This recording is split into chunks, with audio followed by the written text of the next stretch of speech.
Todos conocemos la historia de Job, un hombre perfecto, íntegro, recto y temeroso de Dios, apartado del mal, al cual le sobrevino una difícil prueba. El relato bíblico nos narra la conversación entre Hasatán y el Eterno con respecto a Job, y el Eterno le da permiso a Hasatán de extender su mano a todo lo que Job tiene, pero que a él no le tocare. A lo que le sobreviene una serie de eventos en los cuales pierde a sus 10 hijos, sus riquezas y todas sus posesiones. En todo esto no pecó Job, sino dijo: Arom yatzati mi beten imi, be arom ashub shamab, Adonai natan, be Adonai lakach, yehi shem Adonai mi borach.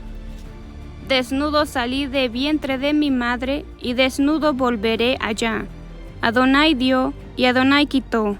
Sea el nombre de Adonai bendito. A lo que más adelante se nos vuelve a narrar otra conversación entre el Eterno y Hasatán, y una vez más el Eterno le concede permiso a Hasatán de tocar a Job, pero que su vida guardare. A lo que le sobreviene a Job un sarpullido desde su pie hasta la coronilla de su cabeza, y tomaba Job un trozo de tiesto para rascarse con él, y él sentado entre la ceniza. Y es aquí por primera vez que se menciona a la esposa de Job. No se nos da su nombre, pero ha sido criticada y juzgada por sus palabras. Uno de los versículos más conocidos del libro de Job y mal interpretado es la única frase, la única línea que la esposa de Job cita. Job 2:9, versión Reina Valera 1960. Entonces le dijo su mujer: ¿aún retienes tu integridad? Maldice a Dios y muérete. Unas palabras muy fuertes en momentos de frustración y sufrimiento. Después de haber perdido sus hijos, sus riquezas, todo, y ahora abatido con una dolorosa enfermedad, son las palabras que su mujer le dice en tiempos tan difíciles, que lo único que necesitaba era un poco de consuelo. Hay muchas interpretaciones con respecto a las palabras de la esposa de Job. La mayoría tienen una connotación negativa, pero en el hebreo, su idioma original, estas palabras podían significar algo totalmente diferente. Job 2:9.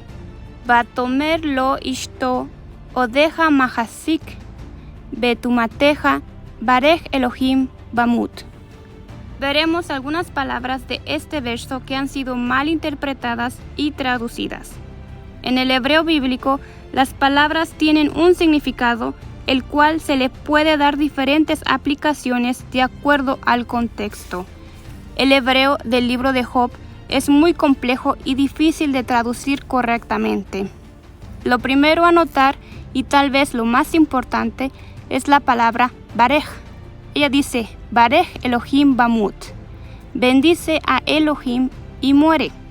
En la mayoría de las traducciones lo han traducido como maldice a Elohim y muere, algo totalmente opuesto.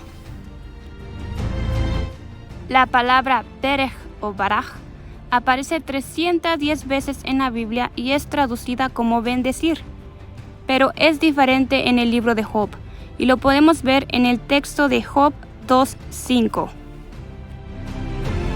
Ulam shelach na yadeja bega el atzmo be el besaro, im lo el paneja yebarajeka. Pero de cierto envía ahora tu mano y toca a su hueso y a su carne, si no a tu cara te maldecirá. Yebarajeka. Aquí es traducido como maldecir, y de acuerdo al contexto se podría decir que la traducción es correcta. Entonces, le dijo que maldijere o bendiciere.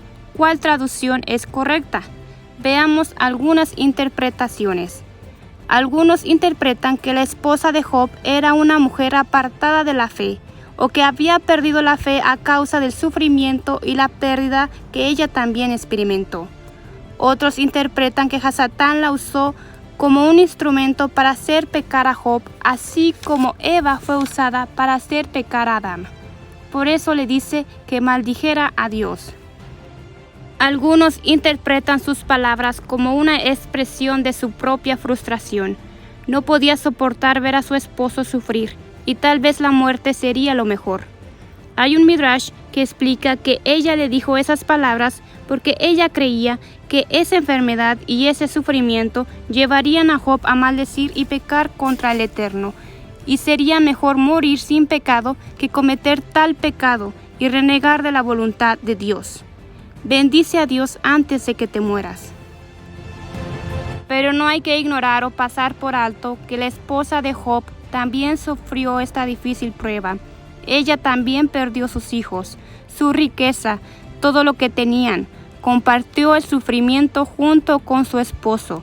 El sufrimiento de Job también era el suyo. Su vida se colapsó, dio un giro repentino e inesperado. Perdió todo en una prueba la cual ambos ignoraban.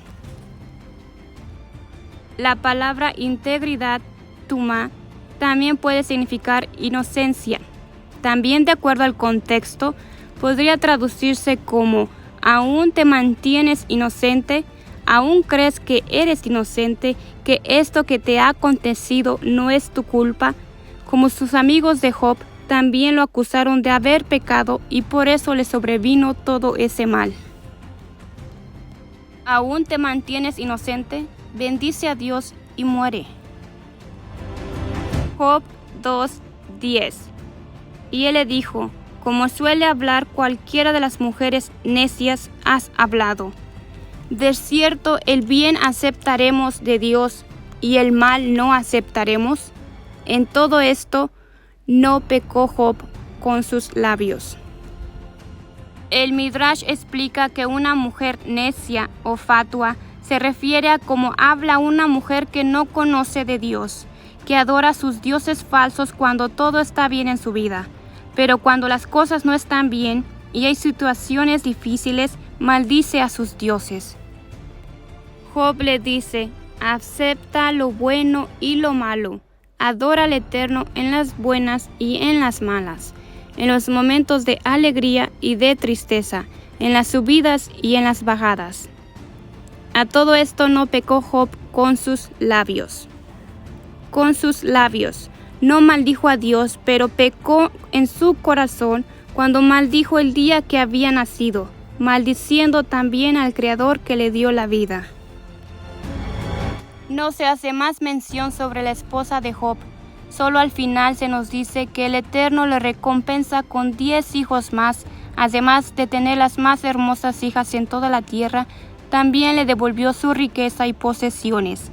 Se desconoce si es la misma mujer o es otra, pero si es la misma, no podemos ignorar el hecho de que ella se quedó con su esposo, a pesar de todo el mal que le sobrevino. Recordemos que todo lo que está escrito para nuestra enseñanza fue escrito. Bendecir o maldecir. ¿Cuál crees tú que es la correcta traducción? Te leo en los comentarios. Shalom.